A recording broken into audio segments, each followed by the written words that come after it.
TVK பண்ற கூதல், அவங்க பண்ற தில்லுமுல்லு, அவங்க பண்ற ஊழல், அப்புறம் திமுக கடந்த காலத்துல பண்ண ஊழல், இத மட்டுமே Facebookல போட்டு அல்லது Facebookல வர்றத படிச்சு சிரிச்சுக்கிட்டு, கீர்த்தனா இப்படி பண்றாங்க, இந்த மினிஸ்டர் இப்படி பண்றாங்க.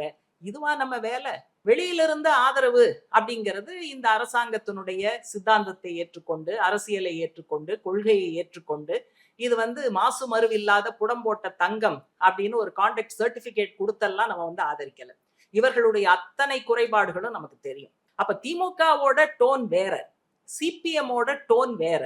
அப்ப நம்முடைய தோழர்கள் விமர்சிக்கும் போது சிபிஎம்னுடைய டோன்ல நின்னு, சிபிஎம்னுடைய அரசியல் லைன்ல நின்று நம்ம தாராளமாக விமர்சிக்கலாம். எதையும் பாதுகாக்கணும், முட்டு கொடுக்கணும், பூசி மெழுகணுங்கிற தேவை நமக்கு கிடையவே கிடையாது. அமெரிக்கா 3 நாள்ல ஈரான் சுருண்டுறோம் அப்படியே அடிபணிஞ்சு காலில் விழுந்து ட்ரம்ப் சார் எங்களை காப்பாத்திருங்கன்னு சொல்லுன்னு பார்த்தா அப்படியெல்லாம் ஈரான் இல்லை. இப்ப வரைக்கும் தாக்கு பிடிச்சுக்கிட்டு இருக்கு. நீங்க கைய காலை கட்டி போட்டுட்டு நீங்க பந்தயத்துல ஜெயிக்கலன்னு சொன்னா என்ன அர்த்தம்?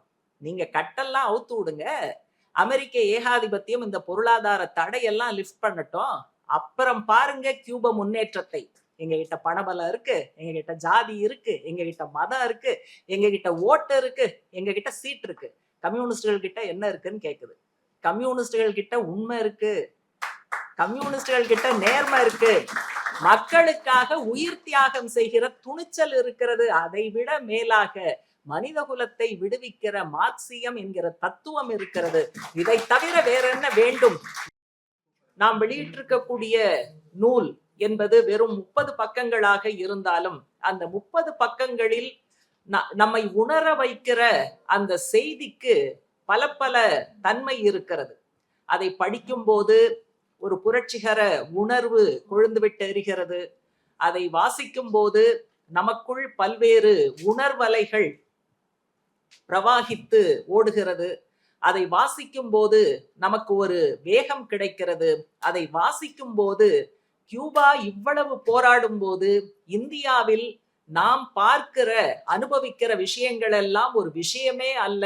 அவ்வளவு நெருக்கடியான சூழல்ல கியூபாவும் அதனுடைய அரசாங்கமும் அதனுடைய மக்களும் இவ்வளவு தீவிரமாக போராடும் போது இந்திய சூழலில் நமக்கு இருக்கக்கூடிய வாய்ப்பை இன்னும் எப்படியெல்லாம் பயன்படுத்தலாம், எப்படி நம்முடைய போராட்டங்களை அதிகரிக்கலாம், எப்படி நம்முடைய போராட்டங்களை தீவிரப்படுத்தலாம் என்கிற பல பல கருத்துக்களை, செய்திகளை நிச்சயமாக இந்த நூல் நமக்கு தருகிறது.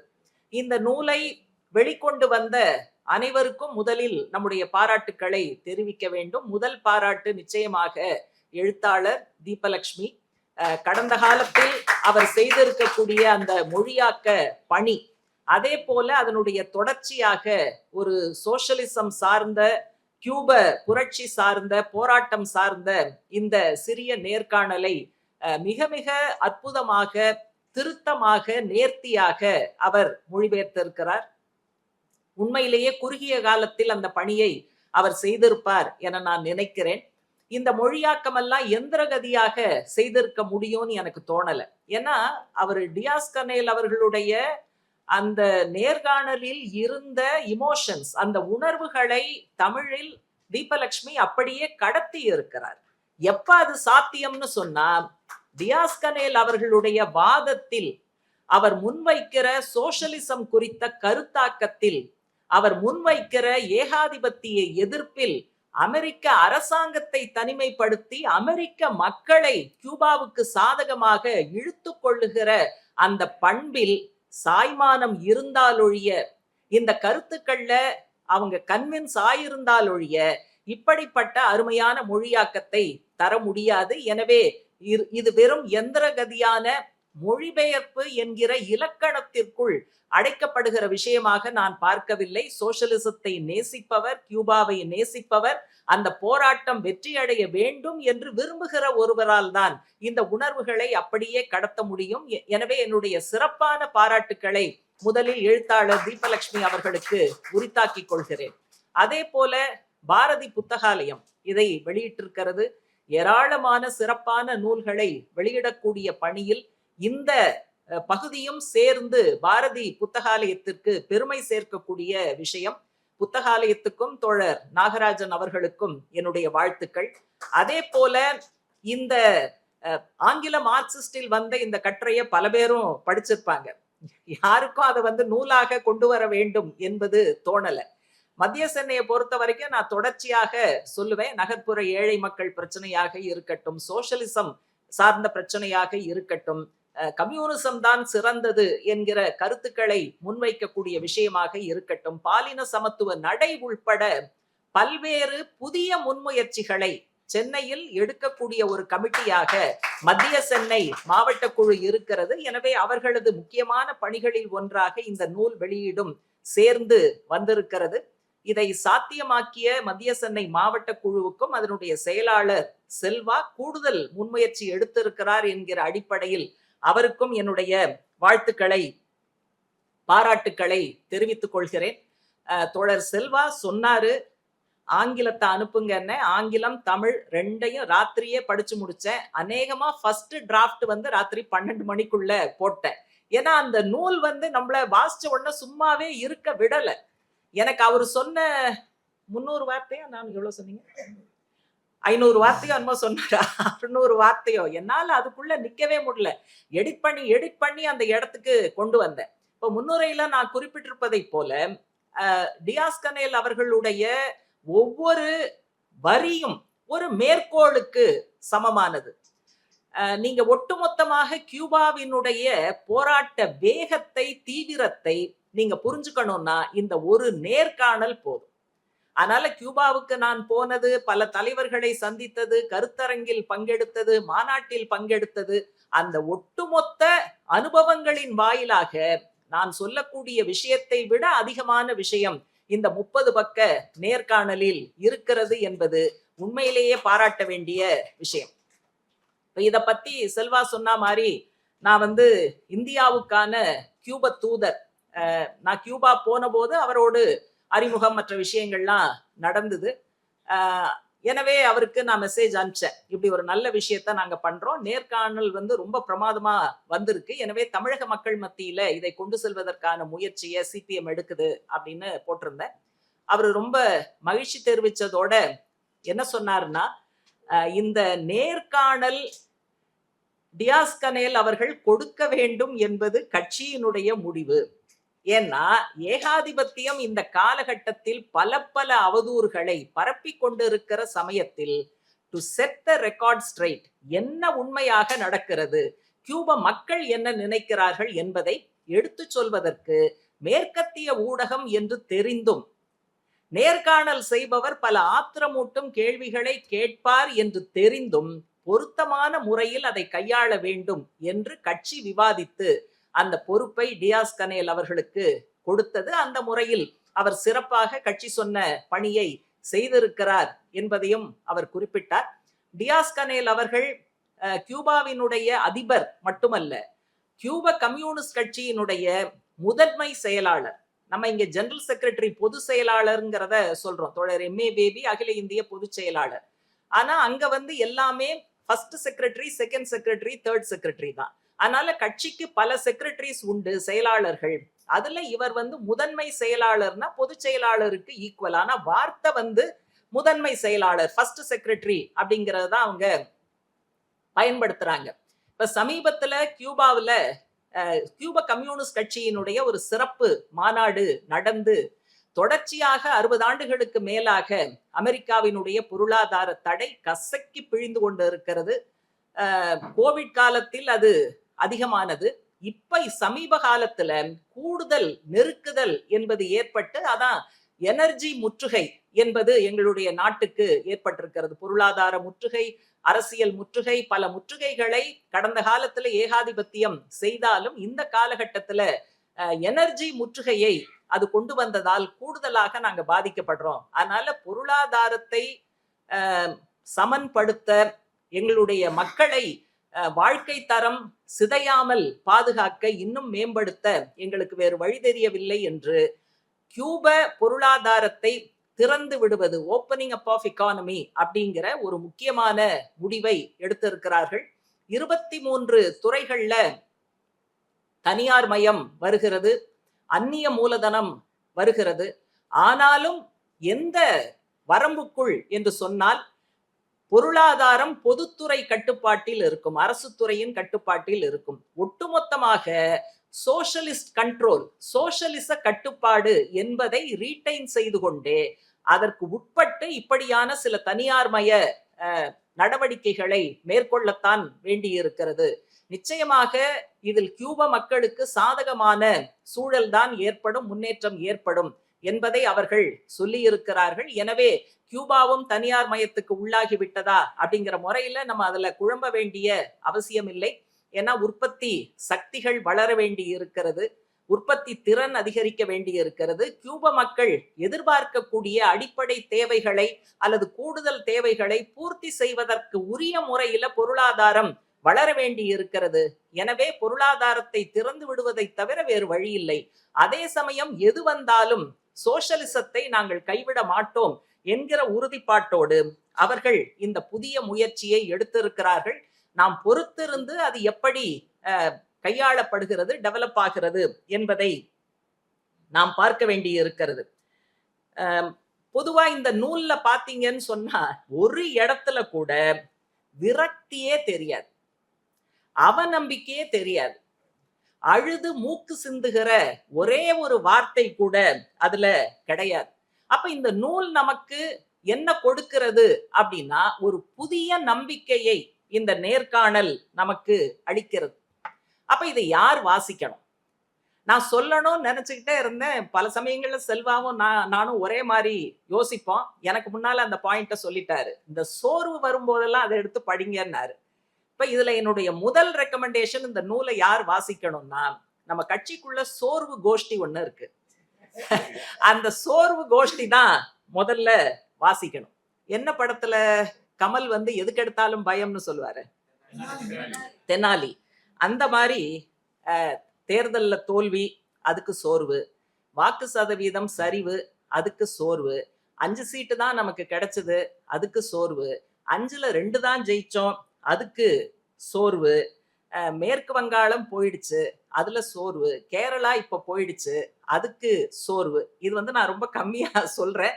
அதனால அந்த சோர்வு பட்டியல்ங்கிறது வந்து மிக மிக நீளமானது.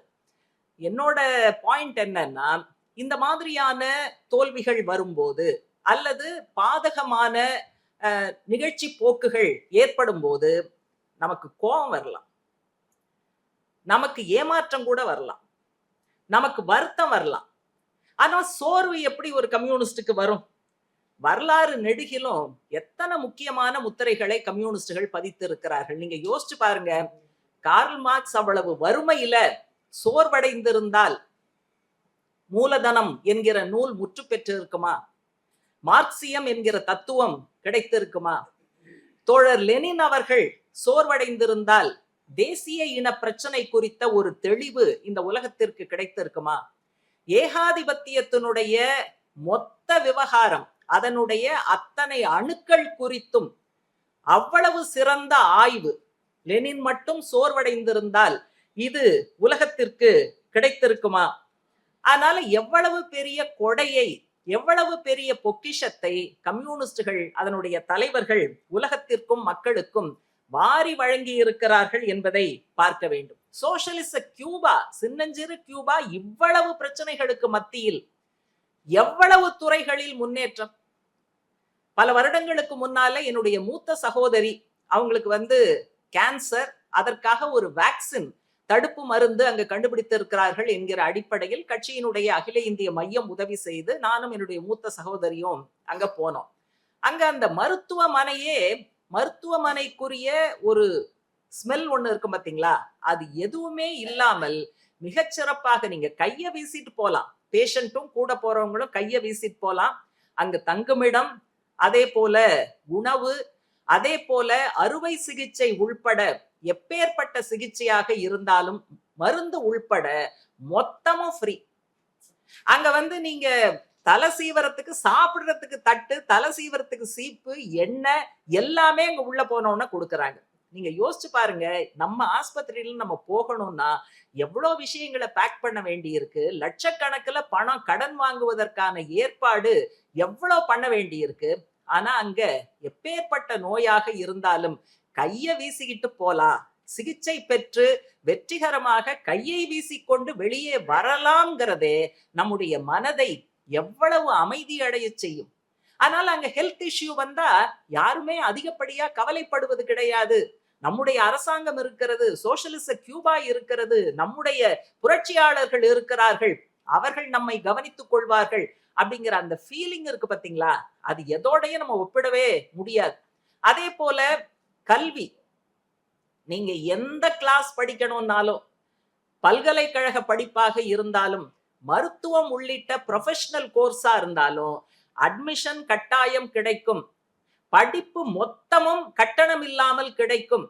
ஒரு பைசா செலவில்லாம புஸ்தகம், நோட்டு, வகுப்பறை எல்லா விஷயங்களும் கட்டணம் இல்லாமல் கிடைக்கும்னா குழந்தைகள் பள்ளிக்கு போவதுங்கிறது எவ்வளவு ஆனந்தமான விஷயமாக இருக்கும். பெற்றோர்களுக்கு அது எப்பேற்பட்ட அமைதியை கொடுக்கும்.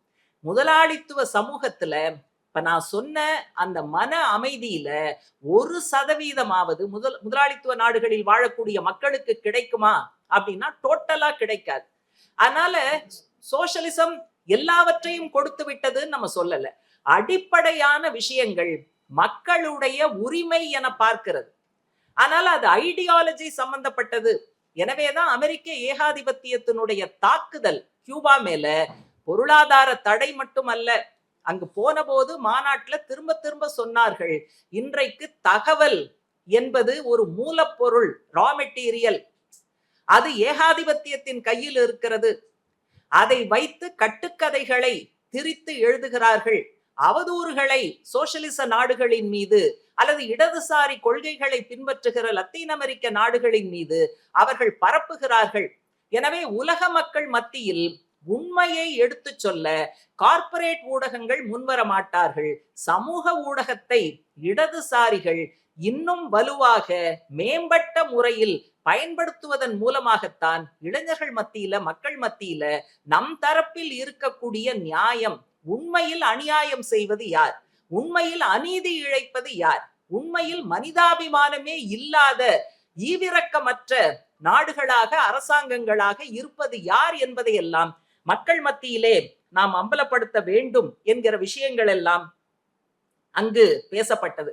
கியூபால கியூப பயணத்தை பற்றி முழுமையாக சொல்ற ஐடியா எனக்கு இல்லை.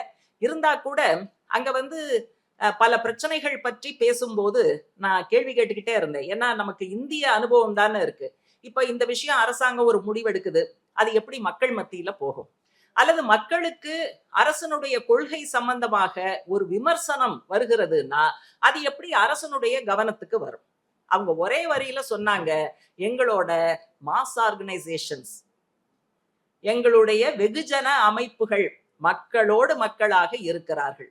கவர்மெண்ட் இன்னைக்கு ஒரு பாலிசி டிசிஷன் எடுத்தா அடுத்த நொடியில அங்கங்க வார்டு வாரியாக, கிராம வாரியாக, ஏரியா வாரியாக கூட்டங்கள் நடத்தப்பட்டு நம்முடைய வெகுஜன அமைப்புகள் மொத்தமா அந்த விளக்கத்தை கொடுத்துரும்.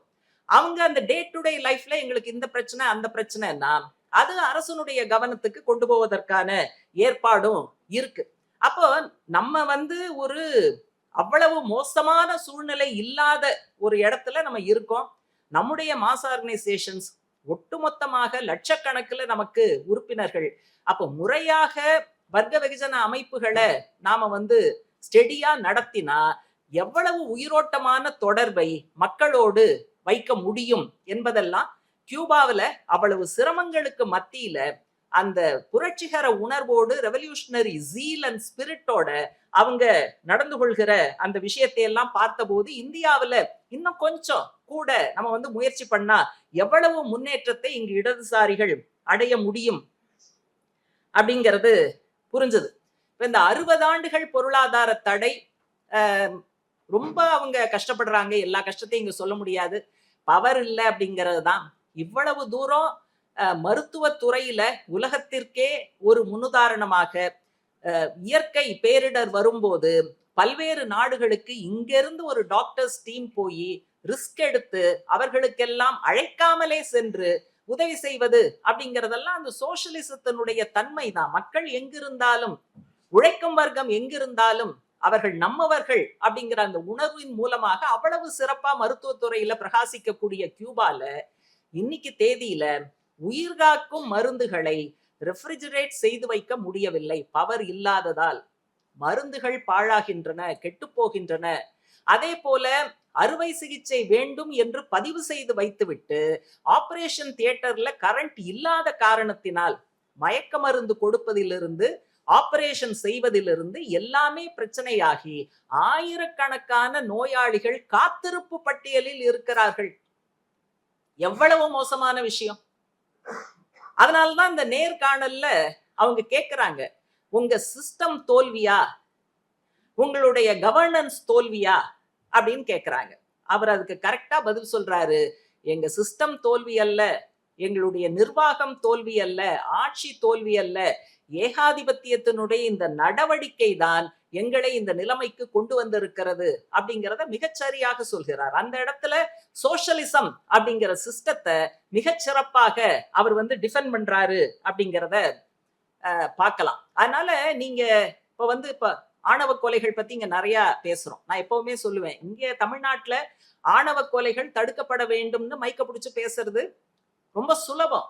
ஏன்னா தமிழகத்தினுடைய சூழல் என்பது அந்த முறையில இப்படியான முற்போக்கு கருத்துக்களை உள்வாங்கக்கூடிய ஒரு நிலைமை இருக்கு. அதனால இந்த மாதிரி கருத்துக்கள், பெண்ணுரிமைங்கிற விஷயம், எல்ஜிபிடிக்யூ மாதிரியான விஷயம், பல விஷயங்களை நம்ம சொல்ல முடியும். குறைஞ்சபட்சம் அதுக்கான ஸ்பேஸ் இருக்கு. ஆனா நீங்க ஹரியானாவை யோசிச்சு பாருங்க. ஹரியானா மாதிரியான மாநிலங்கள்ல காப் பஞ்சாயத், அவங்க யாராவது மைக்க புடிச்சு ஆணவ குற்றங்கள் ஒழியணும்னா அடுத்து அவங்க மேல தாக்குதல் தான் நடக்கும். ஆனா ஹரியானாவில் அப்படிப்பட்ட சூழலிலும் ஆணவ கொலைகளை தடுக்க வேண்டும் என்று பேசுவது கம்யூனிஸ்டுகள். அங்க இருக்கக்கூடிய ஜனநாயக மாதர் சங்கம் உயிருக்கு ஆபத்து வரும் என்று தெரிந்தும் அந்த சூழல்ல அவர்கள் பேசுகிறார். அதே போல சோஷலிசம் இங்கு பேசுவது நமக்கு எளிது.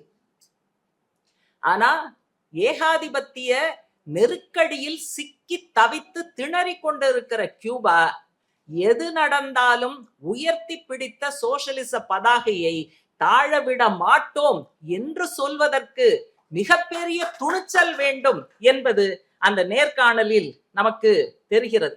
1980கள்ல இந்தியா பிரிவினைவாத சக்திகள், பிளவுவாத சக்திகளால் துண்டாடப்பட்டு கொண்டிருக்கக்கூடிய அந்த சூழல், அதற்கான இயக்கங்கள், தீவிரவாத இயக்கங்கள், பிரிவினைவாத இயக்கங்கள் வளர்ச்சி அடைந்து கொண்டிருந்த நேரத்தில் இந்தியா துண்டாடப்படக்கூடாது என்கிற நிலைப்பாட்டை எடுத்தவர்கள் கம்யூனிஸ்டுகள்.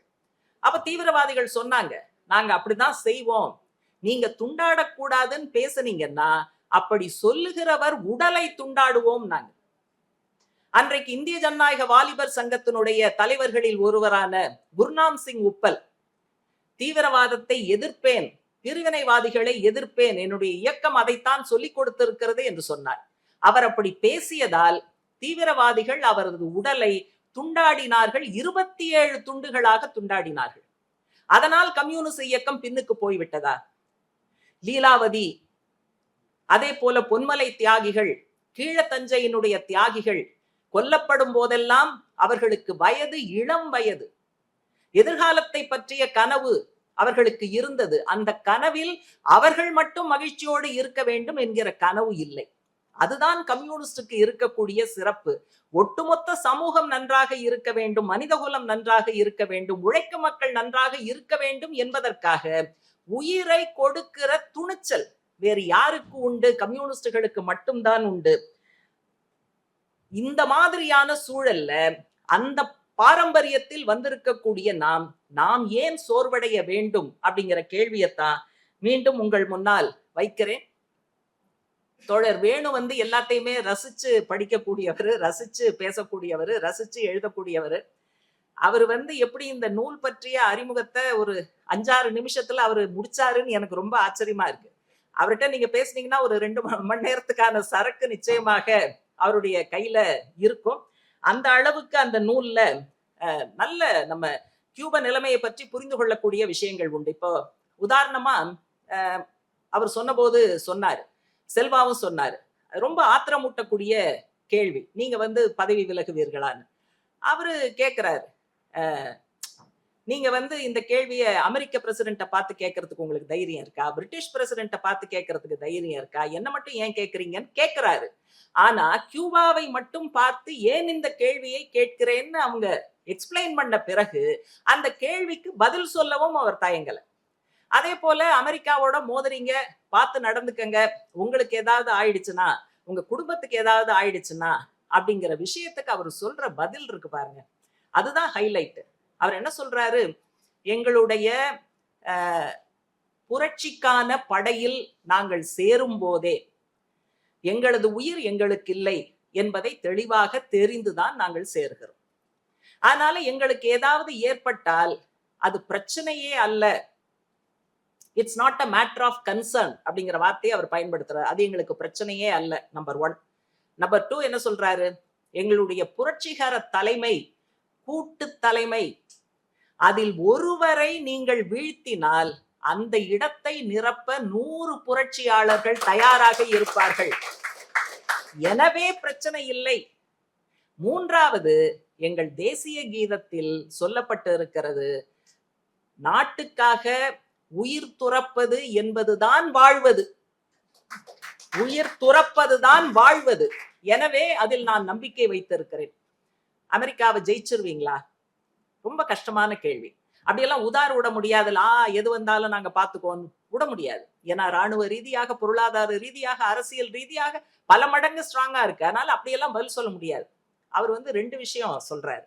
1, கியூப எல்லைகளை பாதுகாக்கக்கூடிய பொறுப்பு எங்களுடைய புரட்சிகர ராணுவத்திற்கு மட்டுமல்ல, ஒவ்வொரு கியூப குடிமக்களும் எல்லையை பாதுகாக்கிற வேலையை செய்வார்கள். ஆகவே எங்களுக்கு நம்பிக்கை இருக்கிறது. 2வது பாயிண்ட் வந்து நாங்க வெல்லுவோம் அப்படின்னு சொல்றதுக்கு 2வது பாயிண்ட், அமெரிக்க மக்கள் விவரம் புரிந்தவர்கள். அந்த அரசாங்கத்திற்கு அவர்கள் இணங்க மாட்டார்கள். அருகில் இருக்கக்கூடிய ஒரு சின்னஞ்சிறு நாட்டில் இருக்கக்கூடிய மக்களை பாதுகாப்பது எங்கள் கடமை என்று அவர்கள் நினைப்பார்கள். அதாவது இதுதாங்க டிப்ளமசி. ஜனங்க எங்க பக்கம். அமெரிக்க ஏகாதிபத்தியம் வேணா தனிமைப்படுத்தப்படலாம். இந்த மாதிரியான பதில்கள் உண்மையிலேயே வந்து நமக்கு புல்லரிக்கும். அப்புறம் நீங்க என்ன ஒன்னும் உங்களால பண்ண முடியலையே உங்க நாட்டுல அப்படின்னு கேட்கும்போது அவர் என்ன சொல்றாரு? நீங்க வந்து கைய கால கட்டி போட்டுட்டு நீங்க பந்தயத்துல ஜெயிக்கலன்னு சொன்னா என்ன அர்த்தம்? நீங்க கட்டெல்லாம் அவுத்து விடுங்க. அமெரிக்க ஏகாதிபத்தியம் இந்த பொருளாதார தடையெல்லாம் லிஃப்ட் பண்ணட்டும். அப்புறம் பாருங்க கியூப முன்னேற்றத்தை.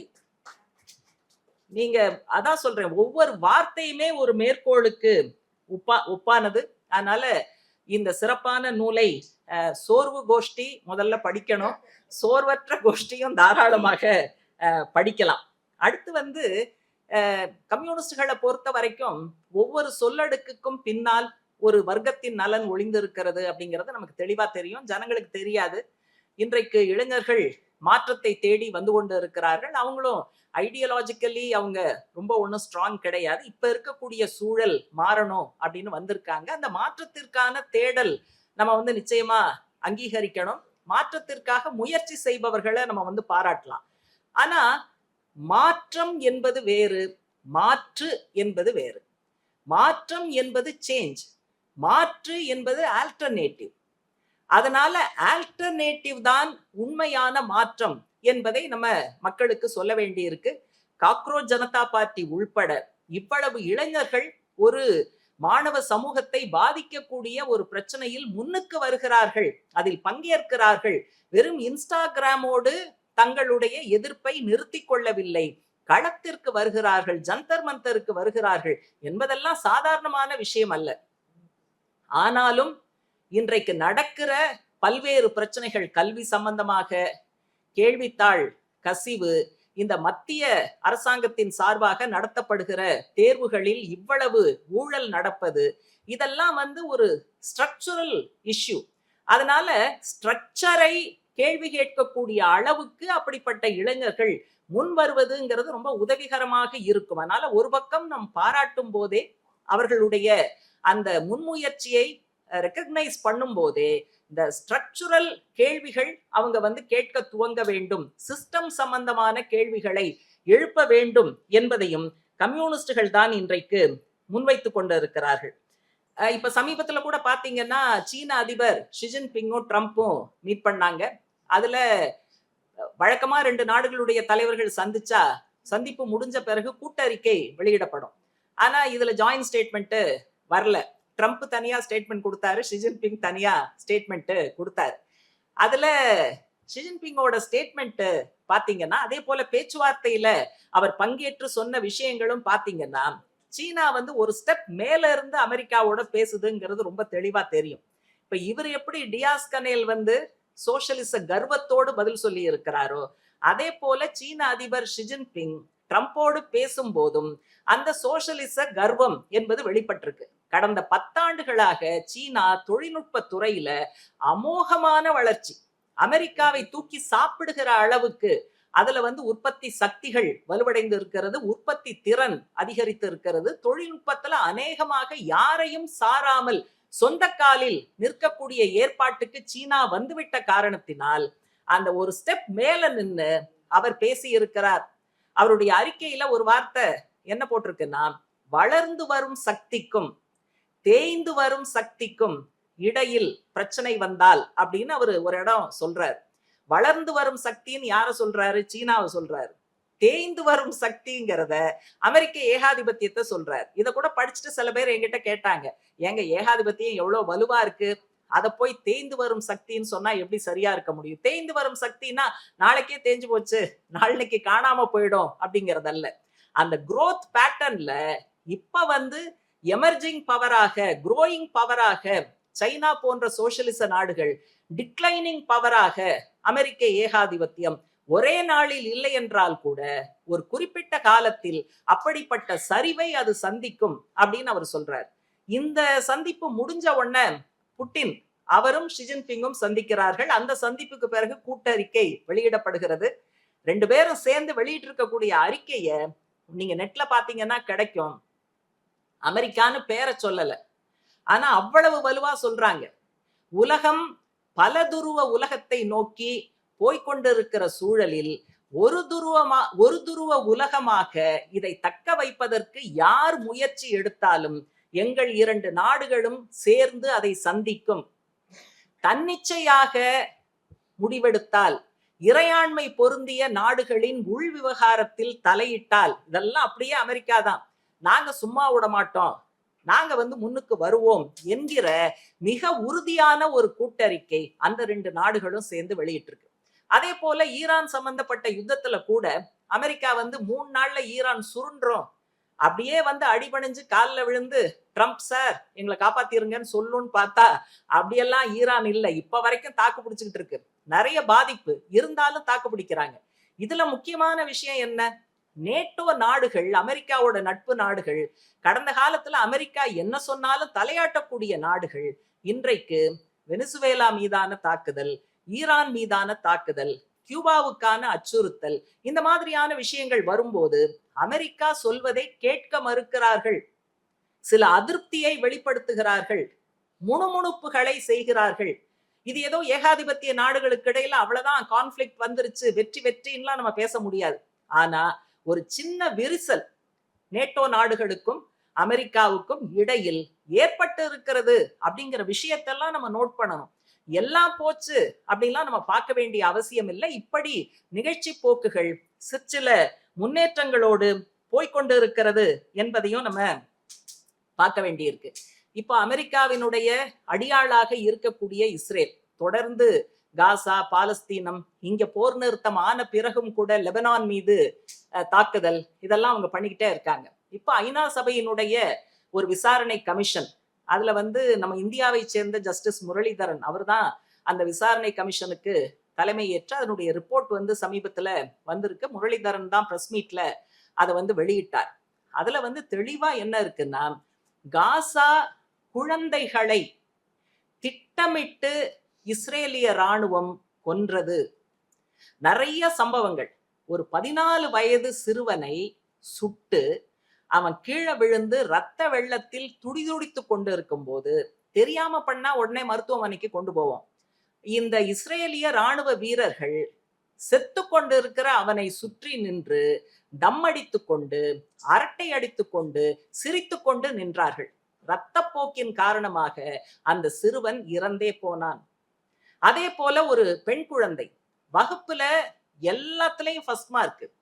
அந்த குழந்தை தன்னுடைய தேர்வினுடைய கடைசி பகுதி ஃபைனல் எக்ஸாம் எழுதுவதற்கு வீட்டை விட்டு போய்கொண்டிருக்கும் போது அது சுட்டுக் கொல்லப்படுகிறது. அவங்க அம்மா இதெல்லாம் சொல்றாங்க, ஐயோ ஃபர்ஸ்ட் மார்க் வாங்கினாலே, ஃபைனல் எக்ஸாம், அடுத்த கிளாஸ்க்கு போகணும்னு நினைச்சாலே, அவ என்னோட தானே தினமும் படுப்பா, என்கிட்ட கதை கேட்டுக்கிட்டே தானே படுப்பா, இப்ப என்னுடைய குழந்தைக்கு என்ன பதில்னு. இந்த மாதிரி பல விஷயங்கள். அது மட்டும் கிடையாது, ஏன் நம்ம வந்து திட்டமிட்டு பிளான்டுன்னு சொல்றோம்? இந்த மருத்துவமனைகள், தாய் சேய் மருத்துவமனைகள், அதை வந்து குறிபார்த்து அட்டாக் பண்றாங்க. மருத்துவமனைக்குள்ள பிரசவ வார்டு, அதை வந்து அட்டாக் பண்றாங்க. சின்ன குழந்தைகளை பார்க்கக்கூடிய அந்த மாதிரியான துறைகளை எல்லாம் ஏவுகணை மூலமாக அழித்தொழிக்கிறார்கள். அதனால இனப்படுகொலை என்பது இங்க நம்ம பயன்படுத்த வேண்டிய பொருத்தமான வார்த்தை. இருப்பவர்களை கொல்வது மட்டுமல்ல, எதிர்காலத்தில் பாலஸ்தீன சந்ததி என்பதே வரக்கூடாது என்கிற அளவுக்கு மிக மோசமான வேலையை இஸ்ரேல் செய்யுது. உலக நாடுகள் பல பேர் வந்து இஸ்ரேலை கடிச்சு துப்பிட்டு இருக்கும் போது இந்திய அரசு, மோடி அரசு மிக நெருக்கமாக இருக்கிறது. இஸ்ரேலுக்கும் இந்தியாவுக்கும் இடையிலான உறவெல்லாம் நம்ம வந்து நோட் பண்ணணும். என்ன காரணம்? வெறும் ஐடியாலஜி பொருத்தம் மட்டும் கிடையாது. அவங்களுடைய ஜயனிசம், இவங்களுடைய ஹிந்துத்வா அப்படியே பிரதர்ஸ், அதனால மட்டும் கிடையாது. இந்தியாவினுடைய அயல்துறை கொள்கையின் ஒரு பகுதியாக இஸ்ரேலோடு நெருக்கமான உறவு. மூன்றாவதாக, இஸ்ரேலோட நீண்ட காலமாக எல்லாவித ஒப்பந்தங்களும், டிஃபென்ஸ் கோஆபரேஷன், எல்லா வர்த்தகம், அதே போல போர் தளவாடங்கள், சொபிஸ்டிகேட்டட் வெப்பன்ஸ், இது உள்பட வியாபாரம். இதுலதான் நம்ம என்ன பார்க்கணும்னா, எல்லாத்து பின்னாலையும் வர்க்கம் இருக்குன்னு சொல்றோம். இப்ப இந்த யுத்தத்துல போய் என்ன இருக்கு வர்க்கம் அப்படின்னு நீங்க யோசிக்கலாம். ஆனா இந்த யுத்தத்தில் இஸ்ரேல் பயன்படுத்திய பல நவீன ஆயுதங்கள், அதே போல பல பல போர் தளவாடங்கள், அதை வந்து உற்பத்தி செய்ததுல முக்கியமானது இந்தியாவினுடைய ஏகபோகங்கள், கார்ப்பரேட்டுகள். அந்த ஆயுதங்களை பயன்படுத்தி தான் இஸ்ரேல் அரசாங்கம் அங்கு மக்களை கொன்றது. அதனால ஒரு கட்டடத்தை இடிப்பது, அனைவரையும் கொல்வது, இந்த மாதிரியான விஷயத்துல இந்தியாவினுடைய பெருமுதலாளிகள் ஈடுபட்டாங்க.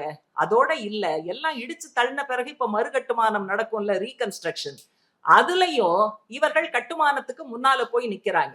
அதனால அழித்ததிலும் லாபம், ஆக்குவதிலும் லாபம் அப்படிங்கிற முறையில மற்ற எந்த விஷயத்தை பற்றியும் கவலைப்படாமல் இன்றைக்கு பெருமுதலாளிகள், கார்ப்பரேட்டுகள் இந்தியாவில் போய்கொண்டு இருக்கிறார்கள். இப்ப நம்ம வந்து இந்த அன்றாட அரசியல் வந்து நம்ம ரொம்ப பேசுறோம். நம்மள அப்படி பேச வைக்கிறாங்க, அதுல நம்ம சிக்கிறோம்னு நான் நினைக்கிறேன். நீங்க வந்து இப்ப இருக்கிற அரசியல் என்ன? டிவிக்கு அரசாங்கம் வந்துருச்சு. ஒரு குறிப்பிட்ட சூழல்ல நம்ம வெளியிலிருந்து ஆதரவு கொடுத்தோம். வெளியிலிருந்து ஆதரவு அப்படிங்கிறது இந்த அரசாங்கத்தினுடைய சித்தாந்தத்தை ஏற்றுக்கொண்டு, அரசியலை ஏற்றுக்கொண்டு, கொள்கையை ஏற்றுக்கொண்டு, இது வந்து மாசு மறுவில்லாத புடம்போட்ட தங்கம் அப்படின்னு ஒரு கான்ட்ராக்ட் சர்டிபிகேட் கொடுத்தெல்லாம் நம்ம வந்து ஆதரிக்கல. இவர்களுடைய அத்தனை குறைபாடுகளும் நமக்கு தெரியும். பிஜேபி குறித்து ஒரு வலுவான ஸ்டேட்மெண்ட் அவர்களிடமிருந்து இல்லை அப்படிங்கிற விஷயங்கள்லாம் இப்ப வந்திருக்கக்கூடிய ஒயிட் பேப்பர்ல நிச்சயமாக நவீன தாராளமய பாதையினுடைய துவக்கம் நன்றாக தெரிகிறது. அதனால இதெல்லாம் தெரிஞ்சு ஒரு குறிப்பிட்ட அரசியல் சூழல்ல நம்ம வந்து கொடுத்தோம். சரி, அரசாங்கம் அமைச்ச பிறகு என்ன? இஷ்யூ பேஸ்டு, பிரச்சனைகள் அடிப்படையில நீங்க கூட பாப்பீங்க, நிறைய ஸ்டேட்மெண்ட்ஸ் வருது. சில விஷயங்கள் நல்ல முயற்சிகள் எடுத்தா அதை வந்து பாராட்டுறோம். மோசமான விஷயங்கள்னா உடனடியாக கண்டிப்பதற்கு நாம் தவறுவது கிடையாது.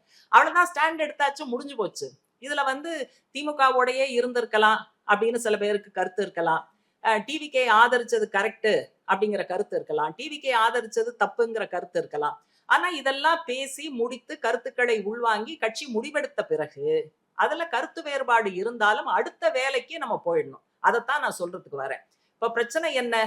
திமுக டிவிகேயை பார்ப்பதற்கும் நாம டிவிகேயை பார்ப்பதற்கும் ஒரு வித்தியாசம் இருக்கு. திமுக டிவிகேயை எப்படி பார்க்குது? எதிரி கட்சியாக பார்க்கிறது. டிவிகே அரசாங்கம் ஒரு நிமிடம் கூட இருக்கக்கூடாது என்று பார்க்கிறது. ஆனா நம்ம எப்படி பார்க்கிறோம்? இஷ்யூ பேஸ்டா பார்க்கிறோம். என்னுடைய கேள்வி என்ன? எதிரி கட்சியாக பார்ப்பதும் இஷ்யூ பேஸ்டாக பார்ப்பதும் ஒன்றா? அப்ப திமுகவோட டோன் வேற, சிபிஎம்மோட டோன் வேற, அப்ப நம்முடைய தோழர்கள் விமர்சிக்கும் போது சிபிஎம்னுடைய டோன்ல நின்று, சிபிஎம்னுடைய அரசியல் லைன்ல நின்று நம்ம தாராளமாக விமர்சிக்கலாம். எதையும் வந்து பாதுகாக்கணும், முட்டு கொடுக்கணும், பூசி மெழுகணுங்கிற தேவை நமக்கு கிடையவே கிடையாது. இந்த ஸ்டாண்ட் எடுத்து முடிச்சாச்சு. இப்ப திமுக என்ன? இப்ப திமுக நம்முடைய மாநில செயலாளர் எழுதிய ஒரு கட்டுரைய கையில் எடுத்துக்கொண்டு 3 பார்ட் முரசொலியில, அது வந்து தோழர் சண்முகத்தை மட்டுமல்ல ஒட்டுமொத்த கட்சியை அவதூறு செய்கிற பல விஷயங்கள் இருந்தது. அதுக்கு நம்ம பதில் எழுதணும். அந்த பதில நீங்க தோழர்கள் பார்த்திருப்பீங்க. அவங்க வந்து தரம் தாழ்ந்து உண்மைகளை மறைத்து ஆத்திரமூட்டக்கூடிய விதத்துல அந்த கட்டுரைகள் வந்திருந்தது. ஆனா நம்ம எப்படி திமுகவை பார்க்கிறோம்? அவங்க அந்த 5 ஆண்டுகள்ல மாநில உரிமைகளுக்காக குரல் கொடுத்தது உண்மை. மதச்சார்பின்மையை பின்பற்றுவதற்கு அவர்கள் முயற்சிகள் எடுத்தார்கள் என்பது உண்மை. இப்படி சில விஷயங்கள் அவங்க கடந்த காலத்துல செய்திருக்கிறார்கள் என்பதை மனதில் வைத்துக் கொள்ள வேண்டி இருக்கிறது. அதே போல எதிர்காலத்துல பிஜேபியினுடைய அந்த அடக்குமுறைகள் நடவடிக்கைகள் இன்னும் அதிகரிக்கும். அவங்க வந்து இப்போ அரசியல் சட்டத்தை திருத்தாம அவங்களால வேற எதுவும் பண்ண முடியாது. கான்ஸ்டிடியூஷன் தான் அவங்களுடைய மிகப்பெரிய வில்லன். அப்ப 3ல 2 பங்கு மெஜாரிட்டி கிடைச்சா அரசியல் சட்டத்தை சின்னாபின்னமாக்கலாம். இன்னைக்கு அது இல்ல. ஆகவேதான் அவங்க வந்து எஸ்ஐஆர் மூலமா ட்ரை பண்றாங்க, டீலிமிட்டேஷன் மூலமா ட்ரை பண்றாங்க. அதே போல பல கட்சிகளை உடைத்து அவர்களை எம்பிக்களை வாங்குவது, ராஜ்யசபாவுக்காக எம்எல்ஏக்களை பர்ச்சேஸ் பண்ணுவது. இப்ப திரிணாமுல் காங்கிரஸ் லேட்டஸ்ட் வந்து அதை உடைச்சிட்டாங்க. அடுத்தது சமாஜ்வாதி கட்சிங்கிறாங்க. திமுக எங்களோட வந்துரும் அப்படின்லாம் பிஜேபி சொல்லிட்டு இருக்கு. திமுக இன்னும் அப்படி சொல்லல. அப்ப நாடாளுமன்றத்தில் பிஜேபியினுடைய இந்த நடவடிக்கைகளை எதிர்ப்பதற்கு இடதுசாரிகளால் மட்டும் எப்படி முடியும்? அப்ப திமுக உள்ளிட்ட மதச்சார்பற்ற கட்சிகளோடு ஒருங்கிணைப்பு என்பது காலத்தின் கட்டாயம். நமக்கு திமுக பிடிக்குதா இல்லையாங்கிறது பிரச்சனை கிடையாது. திமுகவினுடைய வர்க்க பின்புலம் நமக்கு தெரியாதா? தெரிஞ்சுதான் இந்த காலகட்டத்துல குறிப்பிட்ட இஷ்யூஸ்ல நம்ம வந்து மக்கள் பிரச்சனைகளுக்காக கூட நின்னோம். எதிர்காலத்துல அது இன்னும் தேவைப்படும். எனவே திமுகவுக்கு இந்த அண்டர்ஸ்டாண்டிங் இல்லாம இருக்கலாம், நம்மள வந்து தாறுமாறா திட்டலாம். ஆனா நம்ம பதில் சொல்லும் போது நமக்கு இருக்கிற அண்டர்ஸ்டாண்டிங் அடிப்படையில பதிலும் சொல்லணும். அதே சமயம் நம்ம நிதானமாக இருக்க வேண்டிய அவசியம் இருக்கு. அப்போ டிவிக்கே ஒரு மாற்றம் என்று மற்றவர்கள் சொன்னாலும் நமக்கு வந்து உண்மையான மாற்றுங்கிறது இடது ஜனநாயக சக்திகளை ஒருங்கிணைப்பது. அதுல முதல் கட்டமா இடதுசாரி சக்திகள் ஒன்றாக சேர்ந்து சில முடிவுகளை எடுத்திருக்கிறார்கள். ஒரு ஒருங்கிணைப்பு குழுங்கிறது உருவாக்கப்பட்டிருக்கு. இடதுசாரி தலைமை தாங்கக்கூடிய வர்க்க வெகுஜன அமைப்புகளுடைய ஒரு கூட்டு மேடை, ஜாயிண்ட் பிளாட்ஃபார்ம், அது 10ஆம் தேதி என்று அந்த அமைப்புகள் சந்தித்து அதை உருவாக்கக்கூடிய ஒரு ஏற்பாடு இருக்கு. அதையும் தாண்டி மக்களை பாதிக்கிற முக்கியமான கோரிக்கைகளை எடுத்து வருகிற செப்டம்பர் மாதம் தமிழகத்தினுடைய மையமான ஏதாவது ஒரு பகுதியில 3 இடதுசாரி கட்சிகள் சார்பாக மக்களை திரட்டி ஒரு வலுவான பேரணி நடத்தி நம்முடைய மாற்று அரசியலை, மாற்று கொள்கையை முன்வைக்கக்கூடிய அந்த முயற்சியை நம்ம எடுத்துக்கிட்டு இருக்கோம். அதனால இப்ப கேள்வி என்னன்னா, தினசரி எந்திரிச்சா டிவிகே பண்ற கூதல், அவங்க பண்ற தில்லுமுள்ளு, அவங்க பண்ற ஊழல், அப்புறம் திமுக கடந்த காலத்துல பண்ண ஊழல், இதை மட்டுமே ஃபேஸ்புக்ல போட்டு அல்லது ஃபேஸ்புக்ல வர்றதை படிச்சு சிரிச்சுக்கிட்டு, கீர்த்தனா இப்படி பண்றாங்க, இந்த மினிஸ்டர் இப்படி பண்றாங்க, இதுவா நம்ம வேலை? அதெல்லாம் ஒரு பக்கம் கட்சி அறிக்கை விடுது, நம்ம அதை வந்து பதிவு பண்ணலாம், அதை ஒட்டி நம்முடைய கருத்துக்களை போடலாம். நம்ம வேலை என்ன? நம்ம பணியாற்றக்கூடிய வர்க்க வெகுஜன அமைப்பு உறுப்பினர்களை இடதுசாரி அரசியல் பக்கம் கொண்டு வருவது, மோடியினுடைய கொள்கைக்கு எதிராக, அவர்கள் பின்பற்றுகிற நவ பாசிச போக்குகளுக்கு எதிராக. இப்ப நீங்க ஒரே ஒரு செகண்ட் யோசிச்சு பாருங்க. பிஜேபி பண்ணக்கூடிய வேலையை ஒவ்வொரு வேலையா பார்த்தா தனித்தனியா விட்டு விட்டாதான் தெரியும். ஆனா எல்லாமே வந்து ஒரு ஹிந்து ராஷ்டிராவை நோக்கிய பயணத்தில் அவர்கள் எடுத்து வைக்கிற அடி, அவர்கள் நகர்த்துகிற காய், இது எல்லாமே ஒரு குறிப்பிட்ட இலக்கை நோக்கி பயணம் செய்கிறது அப்படின்னு நம்ம வந்து ஒட்டுமொத்தமாக பார்க்க வேண்டியிருக்கு. கடந்த காலத்துல நீங்கள் சார்ந்து இருக்கக்கூடிய சங்கங்கள் உட்பட, கம்யூனிஸ்ட் கட்சி உள்பட, நம்மெல்லாம் வந்து பலகட்டம் போராடி நிறைய உயிர் தியாகம் செய்துதான் இன்னைக்கு நிறைய உரிமைகள் வந்திருக்கு. ஒவ்வொரு உரிமையாக பறிக்கப்படுகிறது. இப்ப 100 நாள் வேலையை காலி பண்ணி ரைட் டு ஒர்க் போயிடுச்சு, அந்த கேரண்டி. லேபர் கோட் கொண்டு வந்து ரைட் டு லேபர் ப்ரொடெக்ஷன் போயிடுச்சு, ரைட் டு யூனியனைசேஷன் போயிடுச்சு, ரைட் டு ஸ்ட்ரைக் அப்படிங்கிறது போயிடுச்சு. இப்ப சமீபத்துல ரைட் டு ஃபுட்டுங்கிறது போயிடுச்சு. எஸ்ஐஆர் மூலமாக ரைட் டு ஓட்டுங்கிறது பறிக்கப்படுது. ஆனால் இப்படி நம்ம வரிசையா சொல்லிக்கிட்டே இருக்கலாம். பாடுபட்டு நாம் பெற்ற உரிமைகள் ஒவ்வொன்றாக பறிக்கப்படுகிற சூழல். தமிழ்நாட்டுல ஒரு சீட்ல தான் பிஜேபி ஜெயிச்சிருக்கு, பெருசா ஒண்ணும் ஓட்டு சதவீதம் இல்ல, நம்மளாம் நல்லா வாழலாம் என்று தயவு செய்து நினைக்காதீர்கள். அவங்களுடைய ஹிந்துத்வா என்பது மிக மிக ஆபத்தானது. எத்தனை தரம் கட்சி சொல்லுது, எத்தனை டாக்குமெண்ட்ல எழுதி வைக்கிறோம். அப்ப அதை எதிர்த்து மக்கள் ஒற்றுமையை கட்ட வேண்டும். அந்த ஒற்றுமை போராட்ட களத்தில் தான் நடக்கும். அப்போ மக்களை, நம்முடைய சங்க உறுப்பினர்களை போராட்ட களத்திற்கு கொண்டு வருவது என்பது மிக மிக முக்கியமான விஷயம். அதுலதான் நிறைய நம்ம ஸ்ட்ரகிள் நடத்துறோம். மிடில் கிளாஸ்னு இல்ல, மற்ற இடங்கள்ல ஸ்ட்ரகிள் நடத்துறோம். ஸ்ட்ரகிள் நடத்துறதோட நம்ம திருப்தி அடைஞ்சிடறோம். அதை ஸ்தாபனப்படுத்தணும், அரசியல் படுத்தணும் அப்படின்னு நம்ம சொல்றோம். அது நடக்க மாட்டேங்குது. இது எப்படி இருக்குன்னா, தஞ்சாவூர் டிசில ஒரு தரம் இதுக்காக ஒரு கேள்வி கேட்டேன். இந்த மாதிரி விவசாயத்துல நீங்கள்லாம் வல்லுநர்கள், அப்ப நீங்க எல்லாம் உழுது தண்ணி பாய்ச்சி விதைச்சு எல்லாம் பண்ணி உரம் கிரம் எல்லாம் போட்டு நல்ல தளதளன்னு நெல் பயிர் வளர்ந்து இருக்கும் போது அறுவடை பண்ணாம அடுத்த ஊர் நிலத்துல போய் இதே மாதிரி வேலையை நீங்க ஆரம்பிக்கிறத பத்தி நீங்க என்ன நினைக்கிறீங்கன்னு கேட்டேன். எவங்க அந்த மாதிரிலாம் செய்வான்? இதெல்லாம் வேலை பார்த்தா அறுவடை செய்யணும் தானே. அப்பதான் கேட்டேன், அது பயிருக்கு மட்டும் இல்ல, ஸ்தாபனத்துக்கும் பொருந்தும். ராப்பகலா முழிச்சு 1 மாத தயாரிப்பு பணிகள் செய்து பட்டா இயக்கத்தை வெற்றிகரமாக நடத்தி அரசாங்கத்தை பல ஜீவோ போட வச்சு எல்லாம் பண்ண பிறகு அந்த மக்களை ஒரு வாலிபர் சங்கமாக, மாதர் சங்கமாக, சிஐடியுவாக, வியாபாரிகள் அமைப்பாக திரட்டுவதுல நமக்கு என்ன கஷ்டம்? அப்ப இதை செய்யவில்லை என்றால் பயிர் வளர்த்தோம், கண்ணீர் விட்டோம், தண்ணீர் விட்டோம், அறுவடை செய்யவில்லை அப்படிங்கிறத விட ஒரு மோசமான விஷயம் எதுவும் இருக்க முடியாது. அதனால இதை முறையாக செய்ய வேண்டும் என்று சொன்னால் நம்ம பெரிய சோதனையில எல்லாம் இல்லை. அதனால நம்பிக்கை ஊட்டக்கூடிய இந்த நூலை படித்து சோர்வை போக்கி நம்ம இந்த வேலைகளை எல்லாம் செய்யணும். கடைசியா ஒரே ஒரு விஷயம் என்ன அப்படின்னாக்க, தீவார்னு ஒரு படம், ஹிந்தி படம், பல வருஷம் ஆச்சு. அமிதாப் பச்சனும் சசி கபூரும் அதுல பிரதர்ஸ். அதுல அமிதாப் பச்சன் நிறைய தில்லுமுல்லு மோசடி இதெல்லாம் பண்ணி ரொம்ப பணம் படைத்தவராக இருப்பார். சசி கபூர் போலீஸ் இன்ஸ்பெக்டர் நினைக்கிறேன், நேர்மையாக இருப்பார். இவங்களோட அம்மா சசி கபூர் வீட்டுல தான் இருப்பாங்க.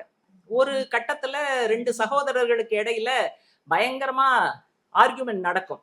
அப்ப அமிதாப் பச்சன் ரொம்ப பெருமையா சொல்லுவாரு, மேரே பாஸ் கர் ஹே, மேரே பாஸ் காடி ஹே, மேரே பாஸ் ப்ராப்பர்ட்டி ஹே, மேரே பாஸ் பேங்க் பேலன்ஸ் ஹே, துமாரே பாஸ் கியா ஹே அப்படிம்பாரு.